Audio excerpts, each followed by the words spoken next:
The 7 worst fouls in the history of football. It's said that football is the passion of the masses. And anyone who turns on a TV right now and sees the endless programs and matches about the current World Cup being played in North America can attest to that. However, sometimes that passion overflows and leads to violence, the kind that happens on the pitch itself. Get ready, because these are the asterisk 7 worst fouls committed in the history of football. Number 7. There's only one reason why the next foul is in the lowest spot on this top. If you're not a believer, the reason is pure luck. If you're a believer, the reason is God. Meaning, something or someone stopped this poor guy from ending up dead. Imagine one of those kicks you see in WWE, but for real. And to make it worse, it happened in none other than a World Cup final. We're in South Africa, 2010. Dutch midfielder Nigel de Jong threw a karate-style kick straight into Javi Alonso's ribcage. It was a brutal foul that many thought could have seriously injured or even killed the Spaniard. Surprisingly, the referee only showed him a yellow card. A yellow card for this kick. Number 6. You're going to see it from far away. It won't look like much, but then you'll see it up close, and the hairs on the back of your neck will stand on end. Sorry for the language. The hard tackle by Jan-Nick Vestergaard on Andre Hahn is considered by many the worst foul ever in the German Football League's entire history.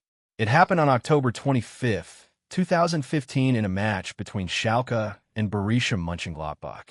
He hit Hahn's knee with his leg raised, causing a tibia fracture and a torn meniscus that not only required complex surgery, but ended Hahn's career. He never recovered from such savagery. The action got Vestergaard a direct red card and a 5-match suspension. Too little. Not only are we back to World Cup territory, but in this case we'll see the foul that's considered the worst in World Cup history. The problem is that the video quality is about as good as classic UFO footage. I hope you'll forgive me. We're in Italy 1990, and it's Cameroon versus Argentina. This was Diego Maradona's Argentina, the reigning world champions defending their title. That Argentina didn't just have Maradona, but also the incredibly talented Claudio Perot, Canigia, one of the best players in the world.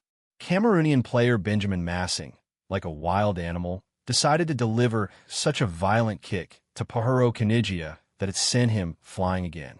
From far away it doesn't look like much, but up close the foul really was brutal. The Cameroonian player got, listen to this, a red card and a half, meaning a red and a yellow on top of the red. Number 4. The one in 4th place is a genuine atrocity. Again, it looks like a wrestling move, but done for real. It was the semifinals of the 1982 World Cup in Spain.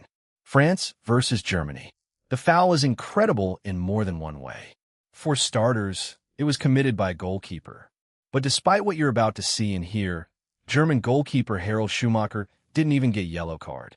The camera doesn't catch the foul very well, but will play the little it caught in slow motion. The consequences of that hit. The Frenchman lost several teeth on impact, and, even worse, he fractured his spine. Meaning he left the pitch as if instead of playing football, he'd been doing mixed martial arts. In fact, he didn't get out much better than that. Number 3.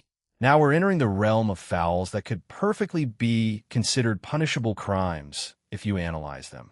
And unfortunately, we can't show it to you up close because of how graphic it was, even though you don't see much in the video.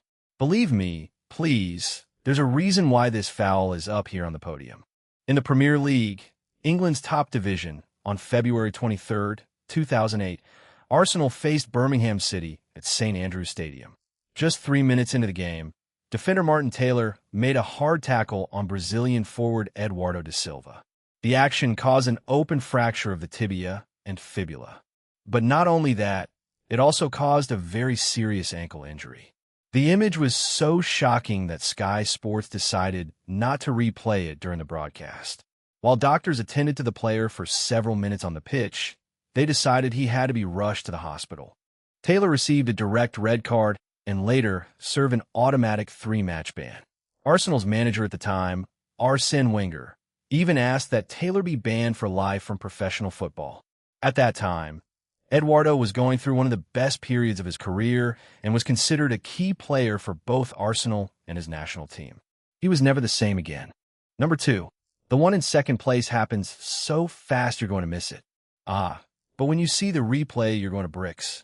On August 30th, 2009, during the Belgian football derby between Anderlecht and Standard Liège, one of the most shocking injuries ever seen on a pitch occurred. In the 25th minute of the match, young midfielder Axel Witsel was late to a 50-50 ball with Anderlecht defender Marcin Wasilewski. The tackle ended with Witzel's studs on the right leg of the Anderlecht player, causing, listen to this, something that's not even common among martial artists, a double open fracture of the tibia and fibula, meaning 2 breaks in 1 hit. The severity of the injury forced Wasilewski to be rushed to the hospital and admitted. 2 doctors confirmed an open fracture, one of the most complex injuries a footballer can suffer due to the risk of infection and damage to muscles, ligaments, and even soft tissue. Fortunately, with time, Wasilewski recovered, although it took him years of physiotherapy to get back to a level close to what he had before this double fracture. He was never the same again. Number 1. It's no coincidence that the number 1 spot belongs to the Premier League. As many know, the English League is one of the most competitive, but also one of the toughest and most notoriously violent in world football. You could even make an entire top 10 just with injuries from English football. But even in hell, there are demons with longer horns. On April 8, 1996, at Old Trafford, Manchester United Stadium, David Bust suffered one of the worst fractures ever seen on a football pitch. And for several specialists we consulted while making this top, it's possibly the worst foul ever committed on a football field in the entire history of the sport. This is how it happened. After a corner, he collided with Dennis Irwin and Brian McClare, and his right leg didn't break in 1 or 2 places. No, it shattered into multiple fragments.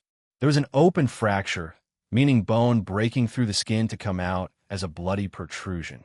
The grass was soaked in blood, and as you'll see in the video, there was more than one player who couldn't look at the scene because it was so horrible.